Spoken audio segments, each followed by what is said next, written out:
Engkau yang hidup di dalamku, menjadikanku lebih dari pemenang.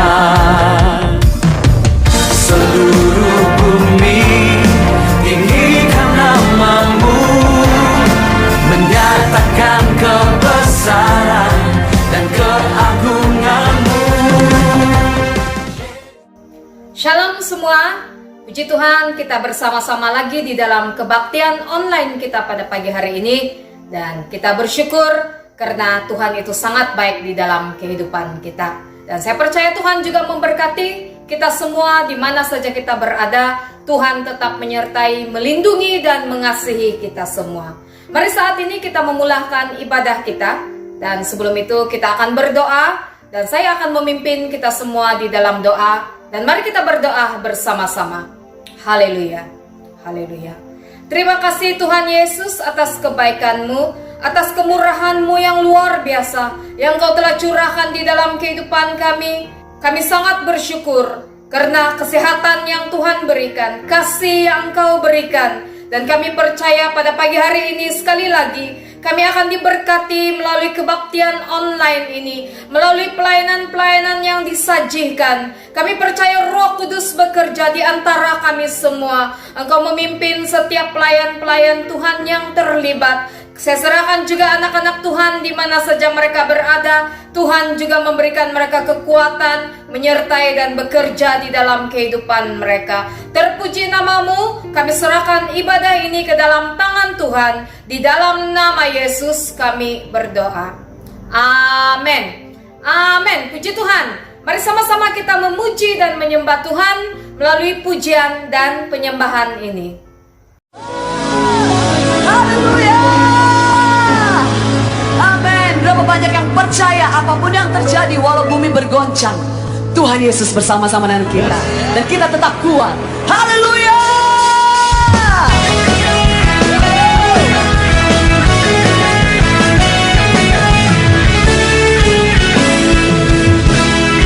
Sama-sama kita katakan, Tuhanlah kekuatan dan maskutu, ya gunung batu dan keselamatanku. Hanya padamu hatiku percaya.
semua perbuatannya.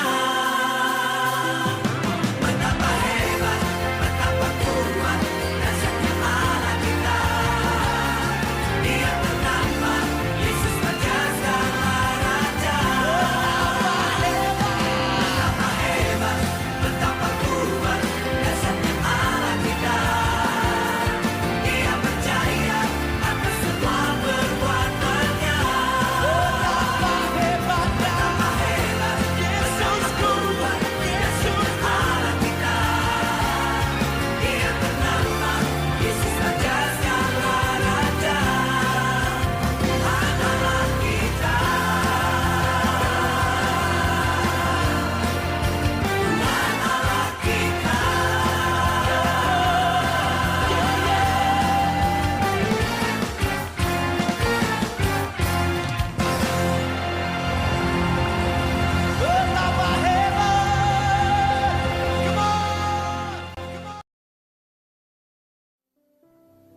Engkaulah perisaiku saat badai hidup menerpaku. Firman-Mu di dalamku tenangkan jiwaku. Engkaulah perisaiku, Engkaulah perisaiku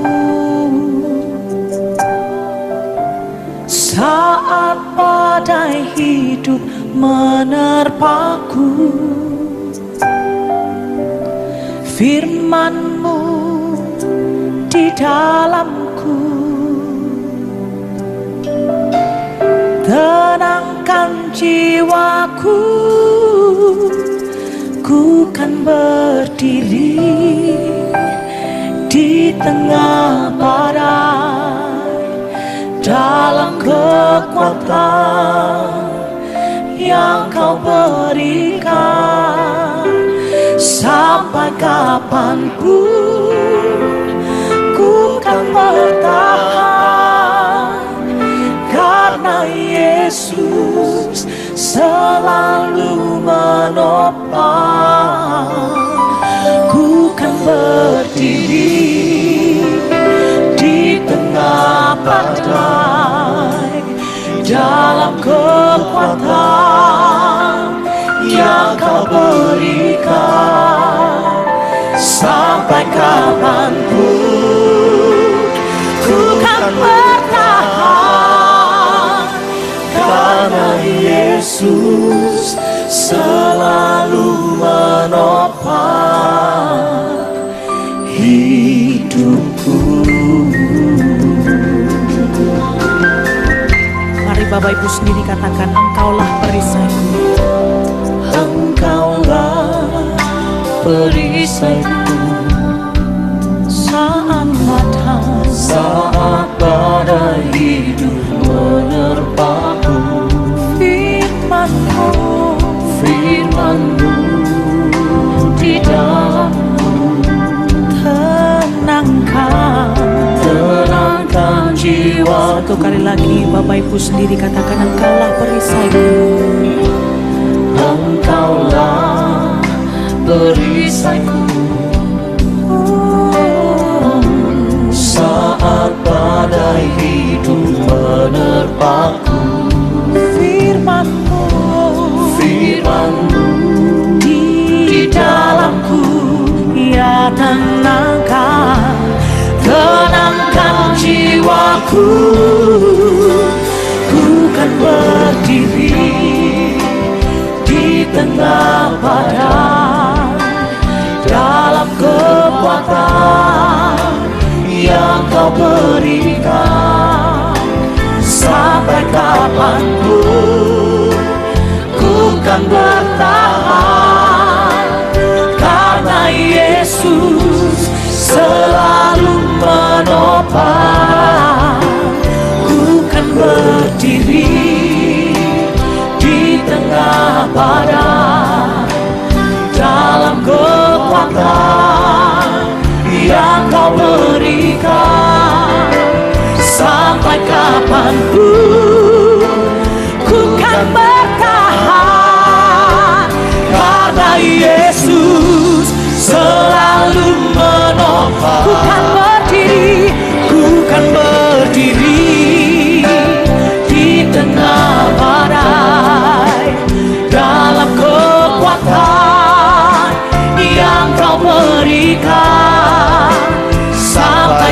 kapanpun aku kan bertahan, karena Yesus selalu menopang hidupku.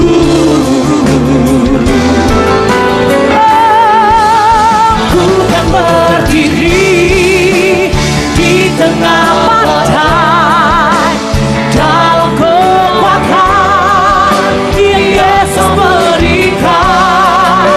Sampai kapanpun aku kan bertahan, karena Yesus selalu menopang. Aku kan berdiri di tengah badai dalam kekuatan yang Kau berikan. Sampai kapanpun aku kan bertahan, karena Yesus. Satu kali lagi Bapak Ibu Saudaraku, sambil angkat tanganmu tinggi. Ku kan berdiri di tengah badai dalam kekuatan yang Kau berikan. Sampai kapanpun ku kan bertahan, karena Yesus selalu menopang. Ku kan berdiri di tengah badai dalam kekuatan yang Kau beri. Dia berikan kekuatan bagi kita. Sampai kapanpun ku kan bertahan. Mari bertahan, karena Yesus selalu menopang. Satu kali lagi Bapak Ibu sendiri katakan, ku kan berdiri di tengah badai dalam kekuatan yang Kau beri. Ini janji kami Tuhan. Sampai kapanpun ku kan bertahan, karena Yesus selalu menopang. Katakan sampai kapanpun. Sampai kapanpun ku kan bertahan, karena Yesus selalu menopang. Ya sampai kapanpun aku kan bertahan, karena Yesus selalu menopang. Oh,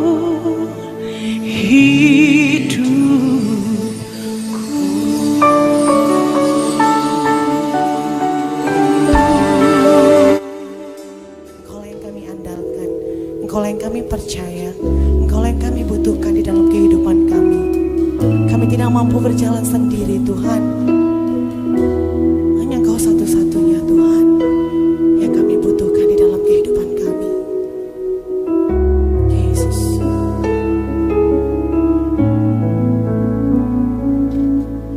Haleluya, haleluya. Syakaralamaya.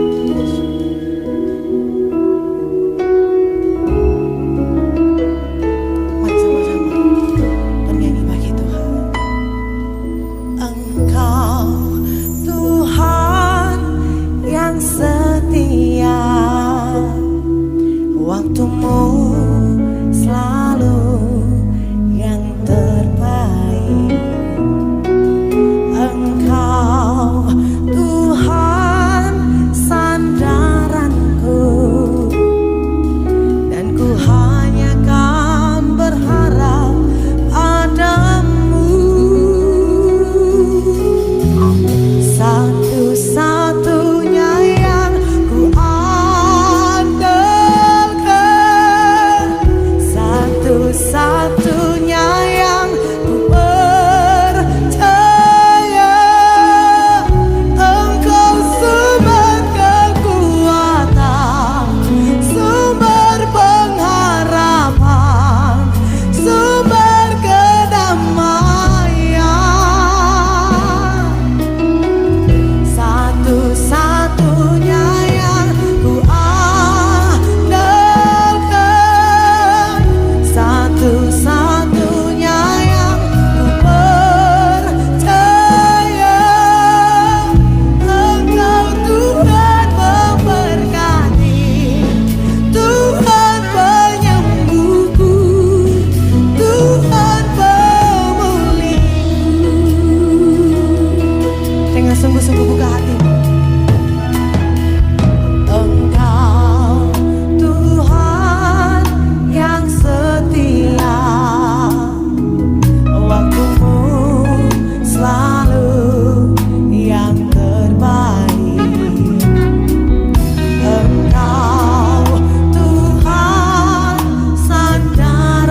percaya kita telah diberkati melalui pujian dan penyembahan tadi.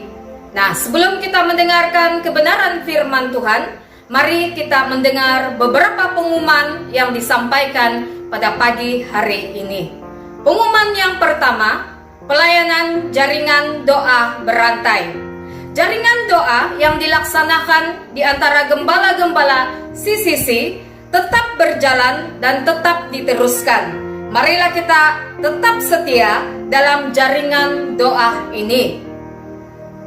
Di setiap gereja CCC yang menjalankan jaringan doa berantai, digalakkan juga untuk meneruskan jaringan doa berantai di gereja masing-masing. Pengumuman yang kedua, link kebaktian khusus untuk sekolah minggu akan diberikan melalui WhatsApp grup gembala-gembala CCC sebelum pukul 11.30 pagi hari ini. Digalakkan untuk ibu bapak yang mempunyai anak-anak kecil untuk mendorong anak-anak mengikuti ibadah sekolah minggu online ini supaya mereka juga akan diberkati Tuhan. Pengumuman yang ketiga, buat masa ini kita tidak beribadah di gereja kita masing-masing, tetapi kita masih boleh menyalurkan pemberian kita, sama ada itu persembahan kita, persepuluhan, atau janji iman kita. Khusus untuk CCC di sekitar Kota Kinabalu, sila salurkan pemberian Anda melalui akun gereja yang tertera di screen Anda masing-masing. Slip dan resit transaksi boleh dikirim kepada gembala sidang masing-masing untuk tujuan rekod gereja. Puji Tuhan, sekian pengumuman kita, dan saya percaya kita siap untuk mendengarkan kebenaran firman Tuhan. Kita memang akan diberkati melalui kebenaran firman Tuhan ini. Dan mari kita sama-sama membuka hati kita untuk Tuhan bekerja. Saya serahkan tempat dan masa ini kepada Pastor Erik untuk menyampaikan kebenaran firman Tuhan. Dipersilakan Pastor. Salam, selamat pagi saudara-saudari. Selamat berjumpa lagi. Di dalam dunia ini banyak hal kita kena mempertahankan diri kita. Kalau kita tidak mempertahankan kehidupan kita, kita akan dihanyut oleh arus perkembangan di dunia ini. Dalam firman Tuhan juga menasihat kita sangat penting, kita perlu mempertahankan iman keselamatan kita. Kita lihat dalam firman Tuhan Yudas pasal 1 ayat 3 dan 1 Korintus pasal 15 ayat 3 dan 4. Dalam Yudas pasal 1 ayat 3, firman Tuhan telah mengingatkan kita sebagai orang-orang percaya supaya kita mempertahankan iman keselamatan kita.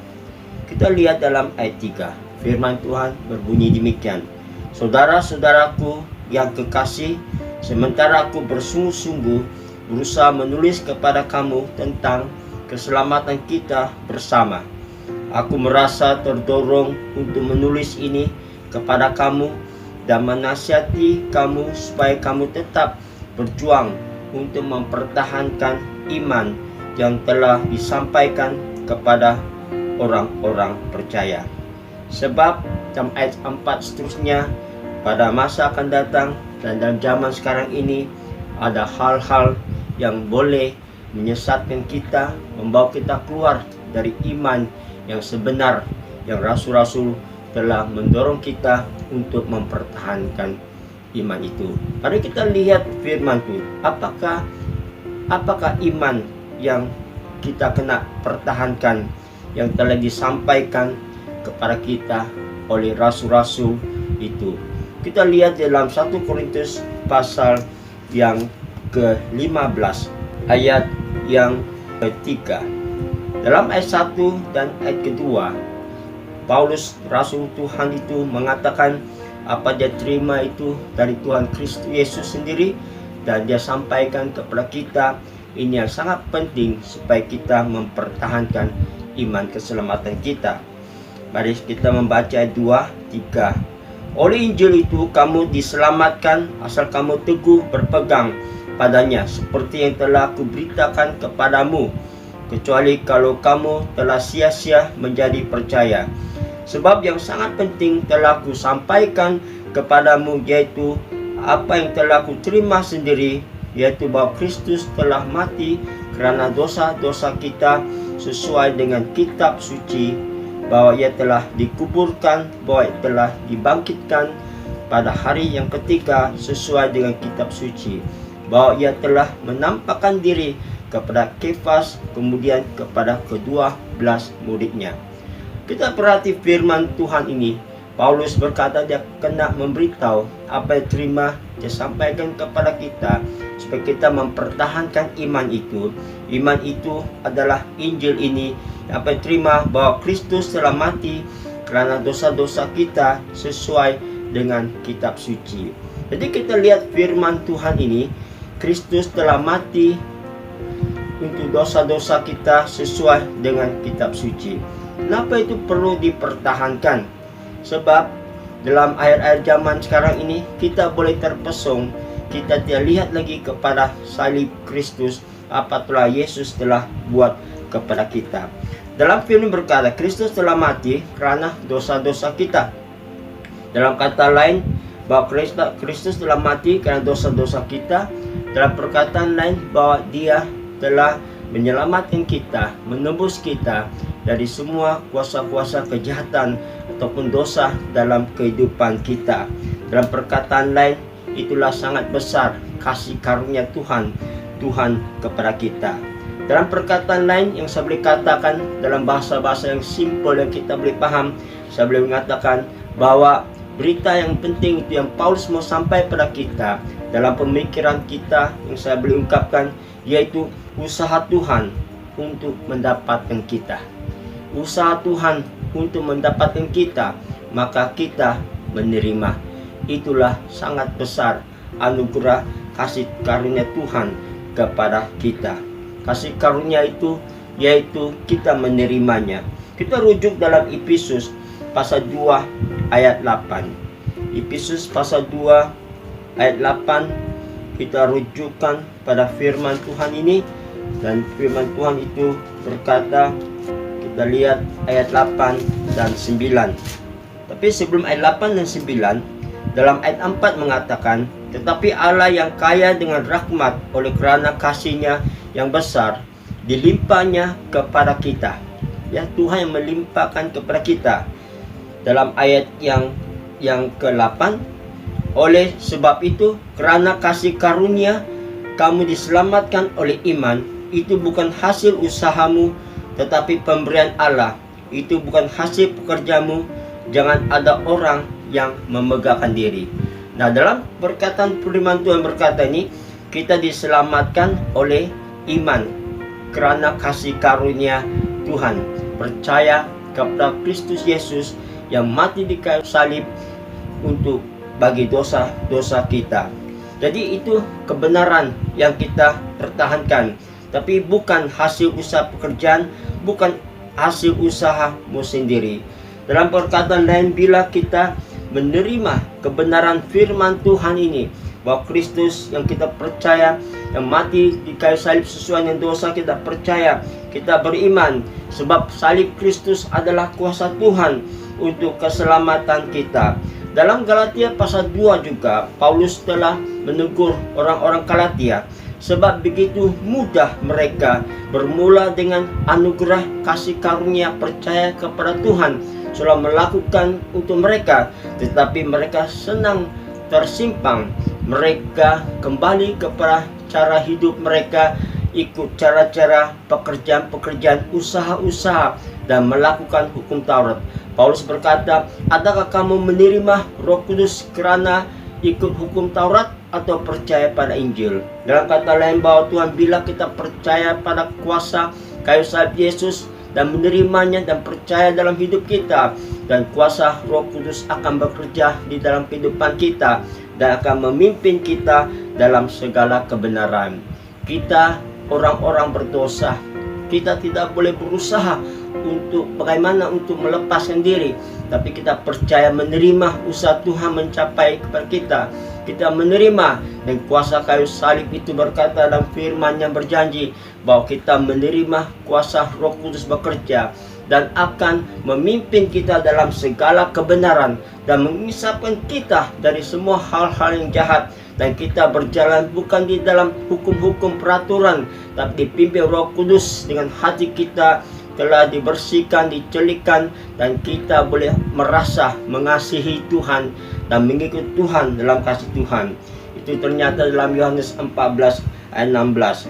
Oleh itu saudara-saudara dalam Kristus, bahwa kasih karunia message keselamatan itu adalah pemberian Allah secara cuma-cuma, dan kita hanya perlu percaya dan menerimanya. Firman Tuhan kata dalam Ibrani pasal 10 ayat 10 bahwa Yesus sekali lagi dia mati untuk selama-lamanya, dan dia sudah selesai, sudah tanggung, tidak boleh ditambah, tidak boleh dikurangkan lagi. Itulah kita harus menerima iman yang diturunkan oleh Rasul Paulus, yang dikatakan yaitu usaha Tuhan untuk mendapatkan kita hanya beriman dan percaya, menerima apa yang Tuhan telah lakukan untuk kita, dan Roh Kudus itu memimpin kita dalam segala kebenaran dan bekerja dalam kehidupan kita. Dan selepas itu kita juga harus kenali apakah kita mempertahankan diri kita dari mempertahankan iman keselamatan kita. Kita juga harus mempertahankan, harus juga mengenal bahwa ada iman yang bukan diturunkan oleh rasul-rasul, iman yang bukan diturunkan oleh Tuhan kepada kita. Dalam kata lain, kita lihat Galatia pasal 1 ayat 6, Paulus mengatakan, menasihatkan, kalau ada orang memberitakan Injil lain yang selain daripada yang kami beritakan, dan Kristus lain yang kami sampaikan, terkutuklah mereka. Dalam pasal 32 itu mengatakan, sebab kalau kita ikut dalam usaha dan cara kita sendiri untuk mencapai Tuhan, kita tidak dapat berkenan kepada Tuhan. Dalam kata lain, saya berkatakan seperti firman Tuhan saya sebutkan Efesus pasal 28, bukan usaha, bukan pekerjaan, jangan sesiapa pun memegahkan diri. Saya berkatakan dalam kata ini, yaitu usaha manusia untuk mencapai Tuhan akan ditolak. Usaha manusia untuk mencapai Tuhan ditolak. Pertama, Injil benar, Tuhan mencapai kita, kita menerima. Tapi Injil yang tidak betul, yaitu usaha manusia mencapai, mendapatkan Tuhan, akan ditolak.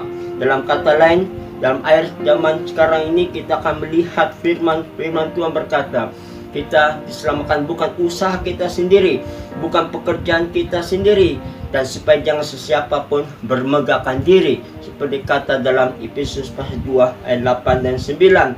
Dan kita lihat juga firman Tuhan, pada hari-hari kemudian akan ada yang menyesat yang datang dalam gereja atau mengajar arus ini, yaitu dalam 2 Petrus pasal 2 ayat 1 dan 2. Pada hari itu ada guru palsu dan nabi palsu.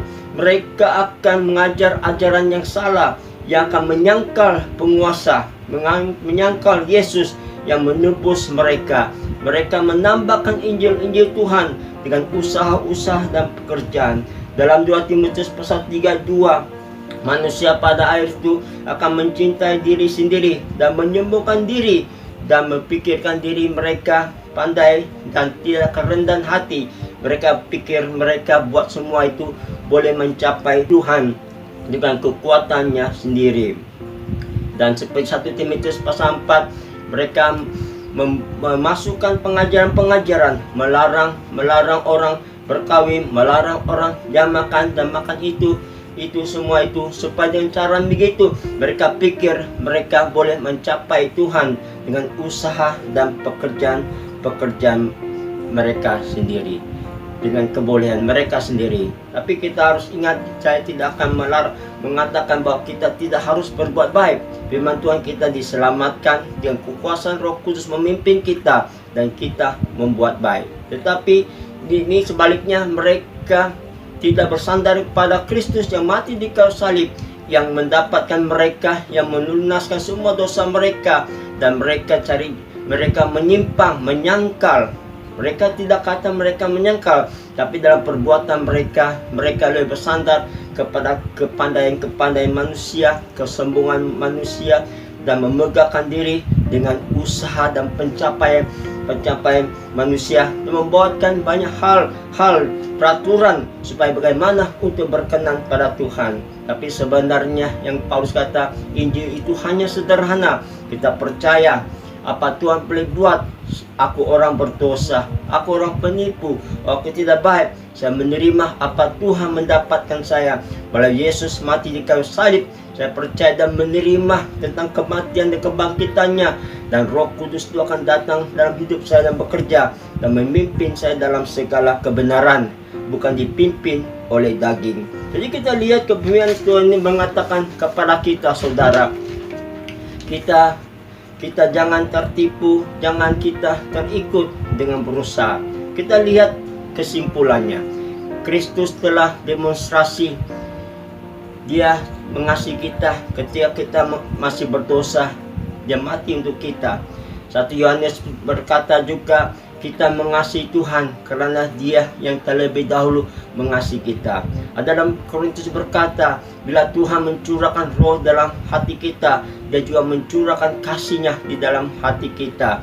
Bila kita mengikut Tuhan bukan karena takut ikut peraturan dan ikut hal ini, takut kena hukum, tapi kita mengikut Tuhan timbul dari kasih kita, karena kita sudah bebas dari semua dosa-dosa dalam hidup kita. Kita bebas dan kita kasih, kita mengasihi Tuhan, tidak berat, tidak beban, simple dan sederhana. Kita senang untuk mengikuti Tuhan. Jadi saudara dan saudara dalam Tuhan, kalau usaha manusia untuk mendapat Tuhan, kita ditolak. Seperti dalam Matius pasal 7 ayat 1 berkata, pada akhir zaman banyak berkata, Tuhan, Tuhan, bukankah aku bernubuat demi namamu? Bukankah aku melakukan mujizat demi namamu? Bukankah aku melakukan hal ini demi namamu? Dan Tuhan berkata, aku tidak pernah mengenal engkau. Nia kau dari sini, kau pembuat kejahatan. Kita perhati perkataan itu, aku tidak pernah mengenal engkau. Artinya tidak pernah mengenal. Tidak pernah mengenal. Kenapa dia tidak mengenal? Sebab dia tidak mengenal Tuhan, yang Tuhan turunnya kepada kita, yang mati di atas kayu salib menanggung dosa mereka. Tapi mereka semua berbuat baik, coba untuk mencapai Tuhan tanpa bersandar kepada, melihat kepada kayu salib Kristus yang mati, yang Yesus telah mati untuk dosa kita. Dengan itulah kita tidak mengenal. Dan kata lain saudara, adakah kita mengenal Tuhan pada saat ini pagi ini? Orang yang mengenal Tuhan, orang menerima Kristus Yesus telah mati dosa kita, menebus kita. Siapa aku ini? Orang paling dosa. Kita menerima kebenaran dari Tuhan dan Roh Kudus bekerja dalam hidup kita dan kita mengenal Tuhan. Tetapi orang yang tidak menerima Kristus ataupun mengundang Yesus dalam hidupnya, yang Yesus telah mati karena menanggung dosanya, dia pikir dia orang baik, dia kira dia lahir dari keluarga yang baik karena dia tidak pernah berbuat jahat, karena dia tidak membunuh. Dia mungkin juga dalam gereja berbuat baik dan juga melakukan hal-hal yang dalam nama Tuhan dipanggilnya. Tapi semua itu usaha-usaha sendiri dengan kebolehan mereka, pemikiran sekarang mereka sendiri tanpa menerima yang kebenaran yang datang daripada Tuhan itu. Itulah firman Tuhan, saya tidak pernah mengenal engkau, kamu akan ditolak. Jadi pada saat ini saya membawa kepada kita, marilah kita uji diri kita. Adakah kita mempertahankan iman kita, keselamatan kita yang telah Tuhan usaha mencapai kita menerimanya, ataupun kita berusaha untuk mencapai Tuhan, tapi Tuhan menolak kita. Sebab tiada seorang pun dapat mencapai Tuhan. Sebuah orang pembohong, pendusta, kata firman Tuhan, semua orang berdosa dan jauh dari kemuliaan Tuhan.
bahu terdapat 7 tempat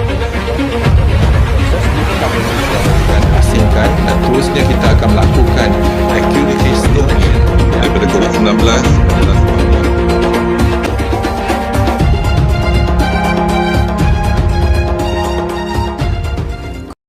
berdiri di tengah badai dalam kekuatan yang kau berikan sampai kapanpun ku kan bertahan karena Yesus selalu menopang. Ku kan berdiri di tengah badai dalam kekuatan